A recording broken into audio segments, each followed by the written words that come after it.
Hello everyone, welcome to the lecture series I'm calling The Road to the Civil War.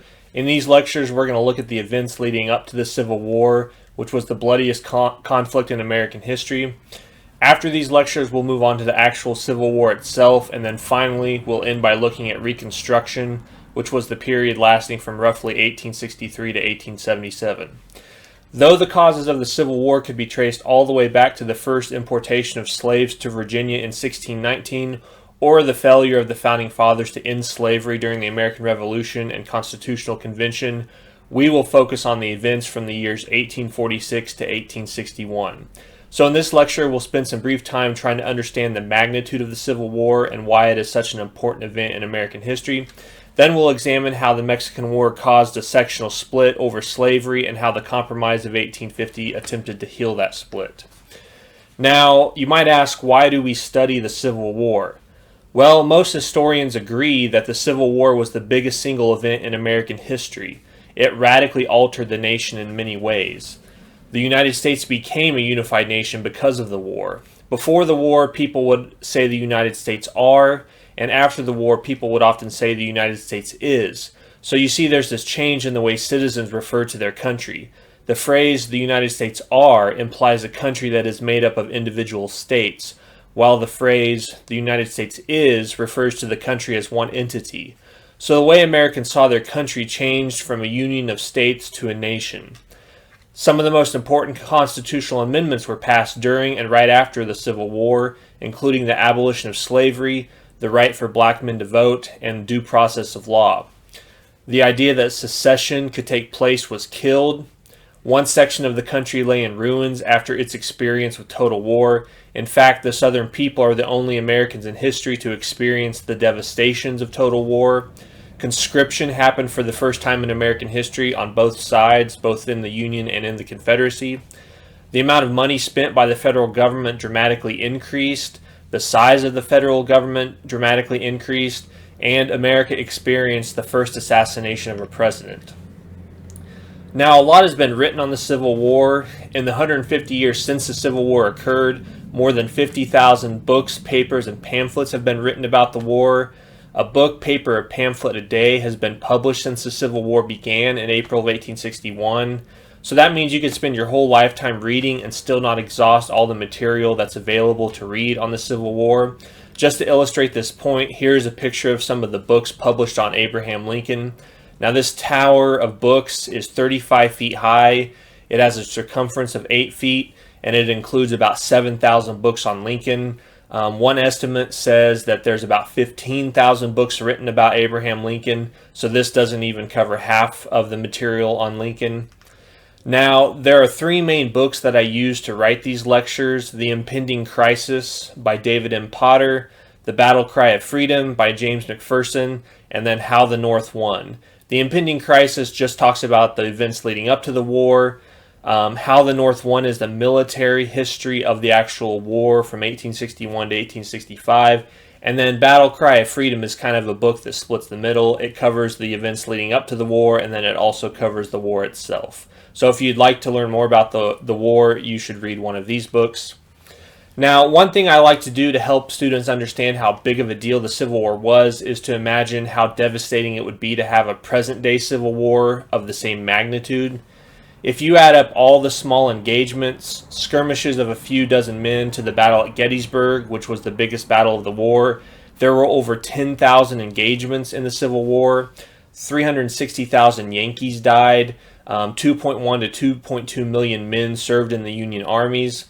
260,000 rebels died. 750,000 to 1 million men served in the Confederate armies. So that means there's a total of 620,000 killed with 1.1 million wounded. Now that's not including civilians.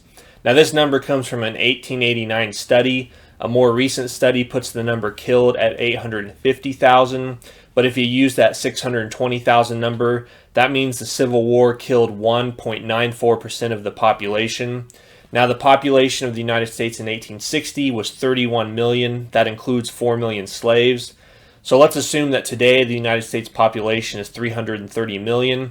If you take that number, 1.94%, and apply it to today's numbers, It means that just over 6.4 million Americans would be killed if we had a civil war today.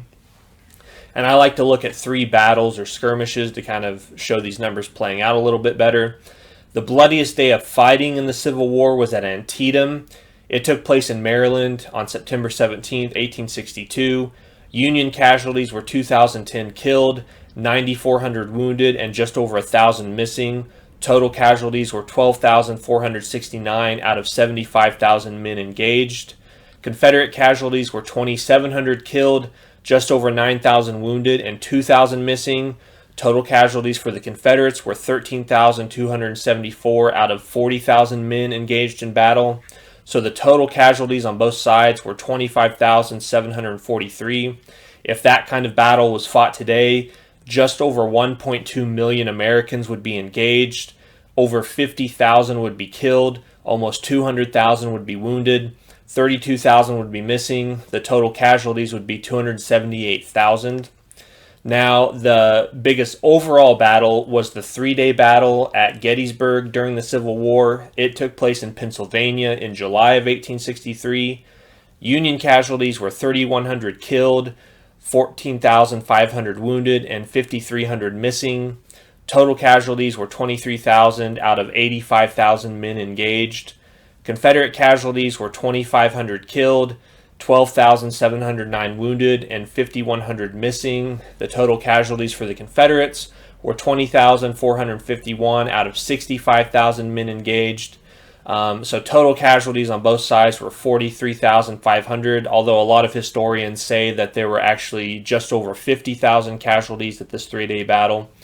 If you fought a battle like that today, almost 1.6 million Americans would be engaged in battle.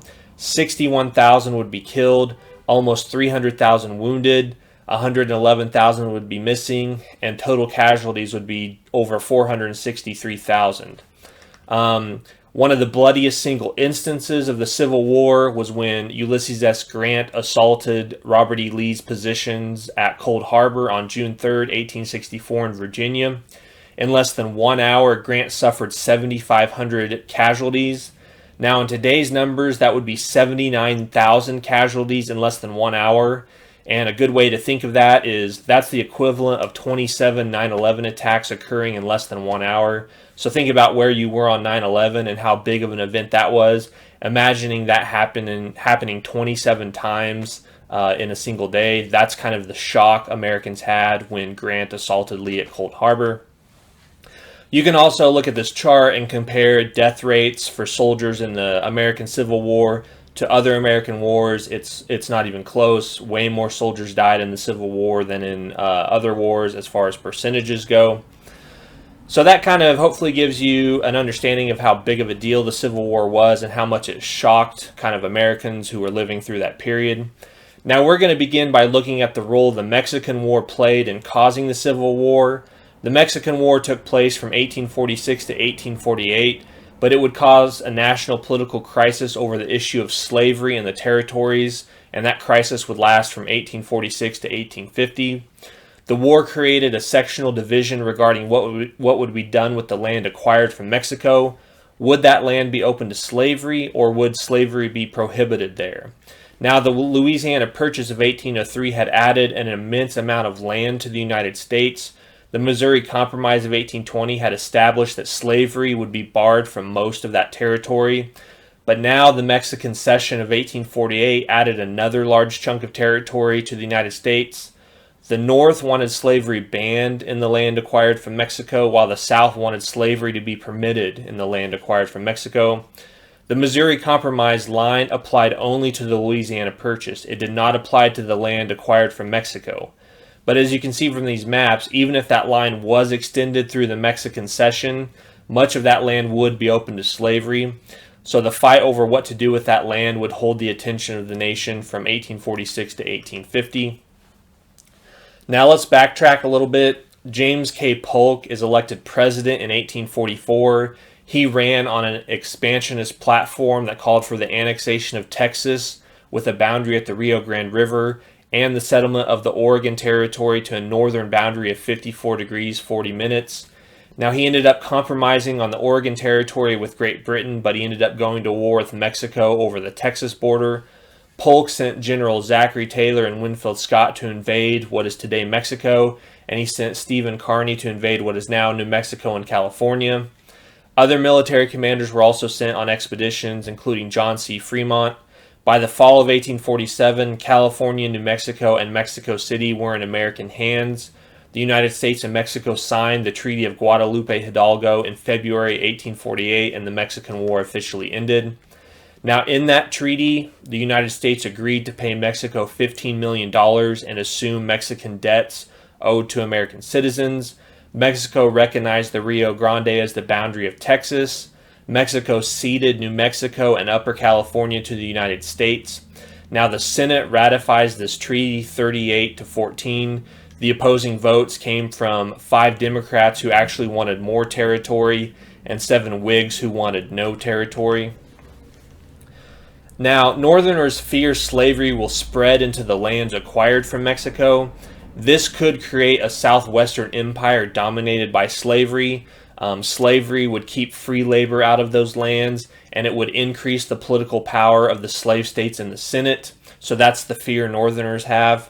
Southerners felt they had a right to take their property of slavery into the territories that they had helped to conquer. One Alabamian said this: "When the war-worn soldier returns to his home, is he to be told that he cannot carry his property to the country won by his blood?" So what will be done with the territories acquired from Mexico? That's what we're going to look at. There's basically 4 proposals for how to deal with this new territory. The first one is the Wilmot Proviso. The second one is the Calhoun Resolutions. You have popular sovereignty and the Missouri Compromise. So we're going to look at all 4 of those propositions. Now, the Wilmot Proviso was introduced by Pennsylvania Democrat David Wilmot. In 1846, at the beginning of the Mexican War, Polk asked Congress for $2 million to negotiate for the land that might come from the war. Wilmot offered an amendment known as a proviso to an appropriations bill, and this is what it stated: that as an express and fundamental condition of the acquisition of any territory from the Republic of Mexico, neither slavery nor involuntary servitude shall ever exist in any part of said territory. So it's basically a ban on slavery in the territories acquired from Mexico. Now, the Wilmot Proviso breaks down the normal divisions in Congress. The normal divisions in Congress are based on parties, on party line votes. So the Whig Party tends to support things like internal improvements. Democrats oppose them. Democrats want a low tariff. Whigs tend to favor a high protectionist tariff. Democrats supported the Mexican War, while Whigs tended to oppose the war. So the Wilmot Proviso shows the division in Congress is now sectional. It's typically Northern versus Southern because of the Wilmot Proviso. James McPherson writes in the Battle Cry of Freedom, "The Wilmot Proviso wrenched this division by parties into a conflict of sections." The Boston Whig, a newspaper, said, "As if by magic, the Wilmot Proviso brought to a head the great question that is about to divide the American people." Now, the House was dominated by Northerners, and they passed the Wilmot Proviso multiple times, but the Senate, which is dominated by Southerners, rejects it, and the nation begins a 4-year fight over slavery.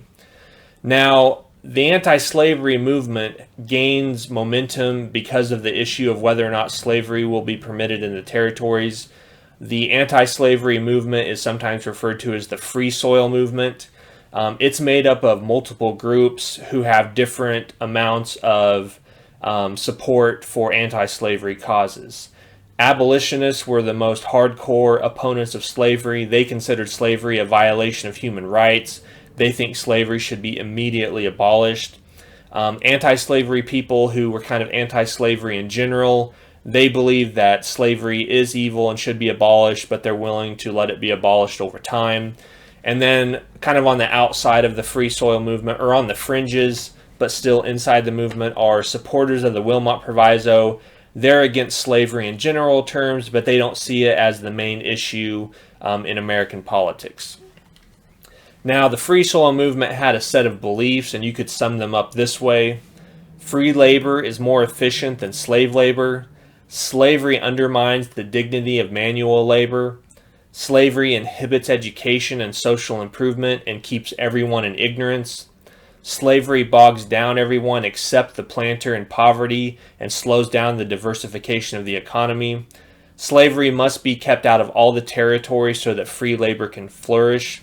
Now, like I said, there's different levels of support for the free soil movement. Abolitionists wanted slavery to end in the southern states and be kept out of the territories, but people that support the Wilmot Proviso don't necessarily want to abolish slavery in the South, but they do want to keep it out of the territories. Now, while the anti-slavery movement is gaining adherents, so are those who sought to defend slavery. Now, Southerners grew more defensive over the attacks on slavery as time progressed, but this had not always been the case.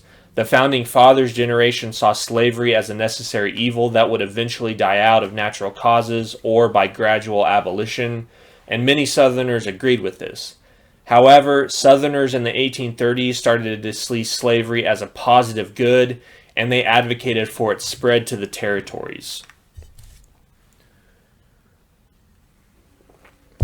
And this is kind of how the slavery is a positive good argument goes.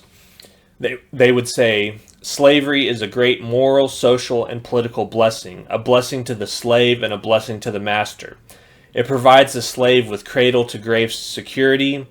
It liberates the white man from menial tasks. Slavery eliminates the specter of class conflict. Slavery promotes equality among the free by dispensing with grades and castes among them and thereby preserves republican institutions. And it promotes the foundation of an upper class of gentlemen who cultivate the arts, literature, hospitality, and public service. Now, the second proposal for dealing with the lands from Mexico came from John C. Calhoun. The Calhoun resolutions are introduced in February 1847. In these resolutions, Calhoun denied that Congress had the right to exclude slavery or slave property from the territories. He argued that the territories were the common property of the sovereign states, and Congress just acted as the joint agent of those states and could not prevent a slave owner from taking his slaves into the territories. If the Wilmot Proviso was forced through, Calhoun warned that the result would be, quote, political revolution, anarchy, and civil war. Now, a third proposal for dealing with the lands from Mexico was something called popular sovereignty. It was popularized by Michigan Senator Lewis Cass. He's a Democrat from Michigan. Popular sovereignty argues that settlers in the territories are as capable of self-government as are the citizens of the states. So let the inhabitants of the territories decide the question. This would take the issue out of Congress and place it with the people living in the territories. It kind of appealed to America's sense of self-government. And finally, a fourth proposal for dealing with the lands from Mexico was to extend the Missouri Compromise to the Pacific Ocean. Democrats such as President Polk and James Buchanan, who was running for the Democrat nomination in 1848, he supported this proposal.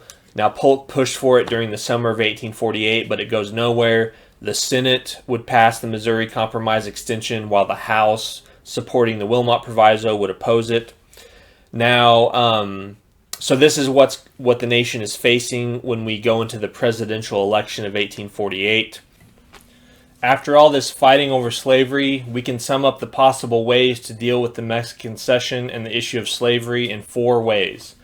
First, the Wilmot Proviso was popular with Northerners, but Southern defenders of slavery opposed it, and it could not pass the Democrat-controlled Senate. Calhoun's resolutions were popular with Southern fire-eaters, those radical supporters of slavery and Southern nationalism, but Northerners and many moderate politicians opposed Calhoun's resolutions. Cass's popular sovereignty was rejected by many Southerners because of the possibility that the people of a territory might prohibit slavery if they were given the chance to. And Polk's idea of extending the Missouri Compromise to the Pacific Ocean got nowhere. Many Southerners supported it in the Senate, but the House, controlled by Northerners, killed it because it would mean a large portion of the Mexican cession being open to slavery. So this is what the nation is facing when the presidential election of 1848 takes place. Now, the election of 1848 was a 3-way race.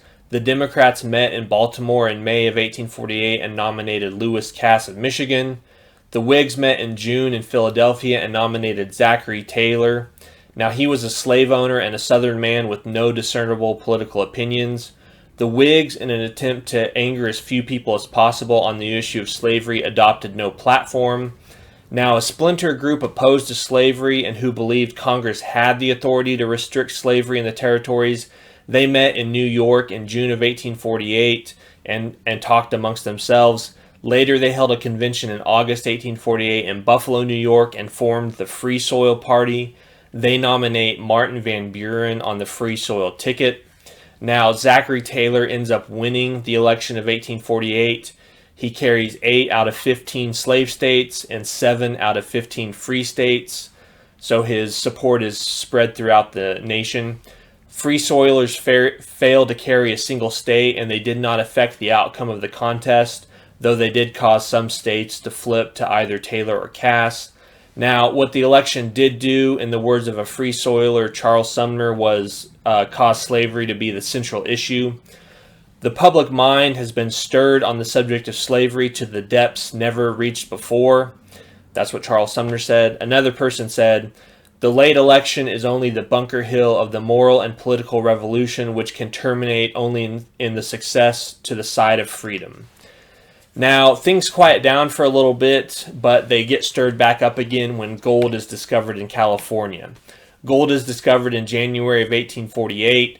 Word soon leaks out, and in 1849, you have the gold rush of 1849.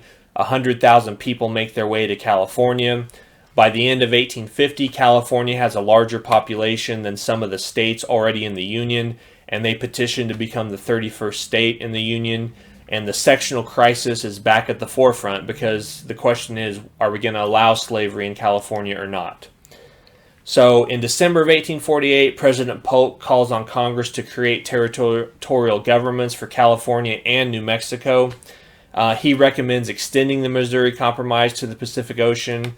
Congress refuses to act. There's fistfights in Congress. There's threats of secession. Nothing really happens. So President Taylor becomes president, and he takes a different approach. His 40 years in the Army had given him a national rather than a sectional view of the nation. Polk tended to do what was good for Southerners, but Taylor decides to do what's good for the whole nation, what he sees as good for the whole nation.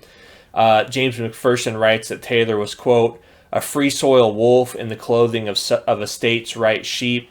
Now, many Southern Whigs had supported Taylor, but Southern Whigs turn on Taylor when they find out he's in favor of keeping slavery out of the territories.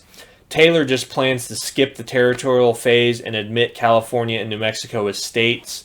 Now, when they had been under Mexican authority, slavery had been forbidden, so if they're admitted as states, they'll be admitted as free states. Southerners fear that this will tip the balance of power scale in the Senate. Southerners warn that admitting California as a free state would endanger the Union. Robert Toombs, he's a Southerner, he's from Georgia, he says, if by your legislation you seek to drive us from the territories of California and New Mexico, I am for disunion. Democrat Mississippi Senator Albert Gallatin Brown said, we have calculated the value of the Union. We ask you to give us our rights in California. If you refuse, I am for taking them by armed occupation. Now, there's a group of Southerners known as fire eaters. They're extreme nationalists, extreme Southern nationalists. They support disunion, and they're very strongly in favor of slavery. They see no hope for sectional reconciliation. Now, they're still a minority at this point, but in October 1848, they meet in Jackson, Mississippi, and they call for a convention of slave states to meet in June of 1850 in Nashville. Basically, they want to present a unified front to the nation, stop violating Southern rights, or as a group, we Southern states will secede from the Union. Now, a lot of Northerners and a lot of Whigs, Free Soilers, they don't believe that the South is really serious about secession. At this point in the crisis over the admission of California as a state, the Great Debate of 1850 takes place. This is a debate between the titans of the Senate, Henry Clay, Daniel Webster, and John C. Calhoun. Those are the three most important senators. Other senators who are up and coming also give speeches, such as Stephen A. Douglas, William H. Seward, Jefferson Davis, and Salmon P. Chase.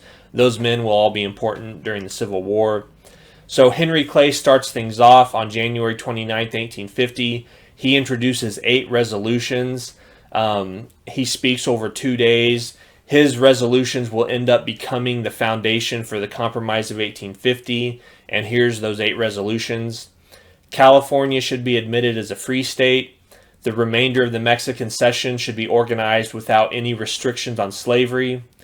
The boundary dispute between Texas and New Mexico should be settled in favor of New Mexico, but then Texas should be compensated by the federal assumption of debts incurred when they were an independent republic. The slave trade in the District of Columbia should be abolished, but slavery itself should be guaranteed in the District of Columbia. Congress should be denied the power over the interstate slave trade, and a stronger fugitive slave law should be enacted. So that's kind of how the debates get started off. Next, John C. Calhoun speaks. Now, he's too sick, so he asks fellow Senator James Mason of Virginia to speak for him.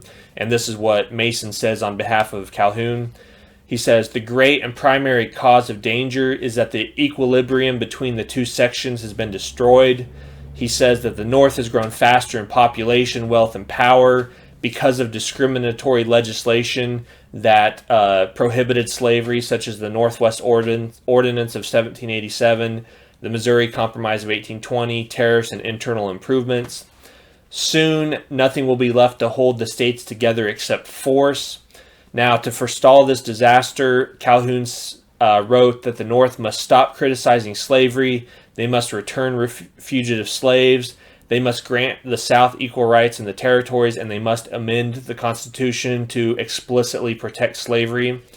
Now, he says that California is a test case, the admission is a state. If it comes in as a free state, the South cannot, quote, remain in the Union consistently with their honor and safety. Now, the next person to speak is Daniel Webster. Now, he's the famous senator from Massachusetts. He rises on March 7th to give his famous address of March 7th. Now, he stands up for Clay's propositions. He says, "I wish to speak today not as a Massachusetts man nor as a Northern man, but as an American. I speak today for the preservation of the Union." He tells the North not to taunt or reproach the South with the Wilmot Proviso.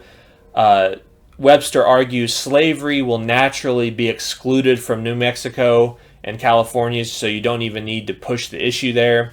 He says, "I would not take pains uselessly to reaffirm an ordinance of nature, nor to reenact the will of God." Now, he also warns fire eaters. He says that disunion can no more take place than, quote, "than the heavenly bodies could rush from their spheres and jostle each other in the realms of space without causing the wreck of the universe." So he says secession can't happen without a great upheaval. William H. Seward, who's a Whig senator from New York, he gives an address on March 11th. It's called the Higher Law Speech. He's opposed to Clay's compromise because he says compromise with slavery is evil. He criticizes slavery as unjust, dying, and backwards. He says, "You cannot roll back the tide of social progress. There is a higher law than the Constitution, the law of God, in whose sight all persons are equal." Now, a special Senate committee of 13 is put together, and Clay is the chairman. The committee puts all of his 8 resolutions into one big bill. This is called the Omnibus Bill.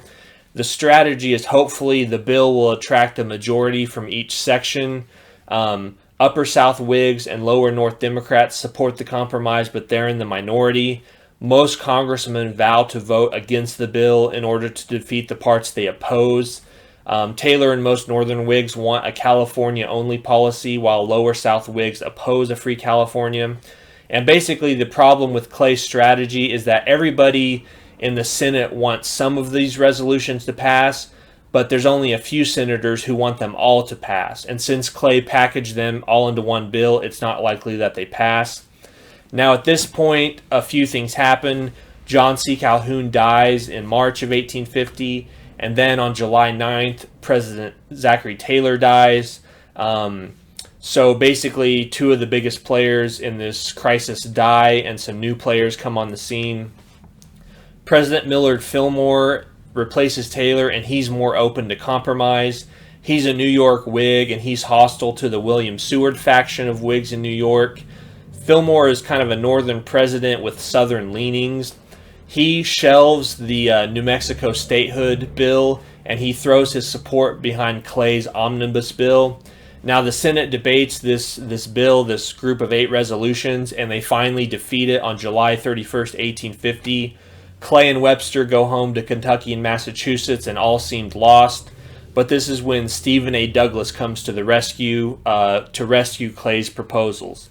Now Stephen A. Douglas is a senator from Illinois. He's a very short guy. He's 5'4", but he's a very powerful speaker, and he's a very powerful presence. He's nicknamed the Little Giant. Now, Douglas revives many of Clay's proposals. He strips down the proposals and creates 5 separate bills, and then he builds a majority for each one. And by September of 1850, all 5 of his bills have been passed by Congress, and they're signed into law by President Fillmore. So here's what the Compromise of 1850 turns out to be. Northern Whigs and Northern Democrats joined border state Whigs to supply the votes for the admission of California as a free state, the prohibition of the slave trade in the District of Columbia, and payment of $10 million to Texas to settle their border dispute with New Mexico. Now, the next 2 parts, Northern Democrats joined Southern Democrats and Southern Whigs to supply the votes for a stronger fugitive slave law and an organization of Utah and New Mexico as territories without restrictions on slavery. So the deadlock experience since 1846 has been broken. Most votes were on a sectional basis rather than on party lines, which shows that the party system is breaking down. So crowds are excited. They shout, "The Union is saved," throughout Washington, D.C.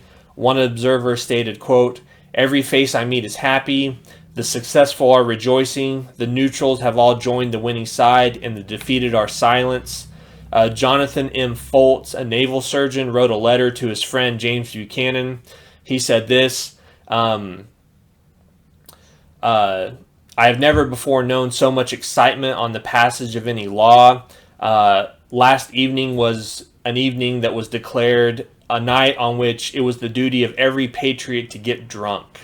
The Boston Evening Traveler hailed it as a victory, snuffing out, quote, "disunion and treason in Congress and in the country." President Fillmore called the compromise, quote, "a final settlement of the sectional problems." Now, this won't be the final settlement. Free Soilers oppose the compromise. Charles Francis Adams, a big Free Soiler, he says that the compromise is, quote, "the consummation of the iniquities of the most disgraceful session of Congress." Salmon P. Chase believes that, quote, "the question of slavery in the territories has been avoided. It has not been settled." Those fire eaters who supported Calhoun also opposed the compromise. The Nashville Convention does meet in November after the compromise is passed, and they denounce the compromise, and they pass resolutions reaffirming that they have the right to secede if they want to. Fire eaters vow next time not to wait for all the southern states to act in unison, and they vow to act on their own. So the fugitive slave law is going to turn out to be the one part of the compromise that's the most divisive. And next time we'll look at how the political crisis over slavery, instead of going away as an issue in American politics after the Compromise of 1850, only grew more heated.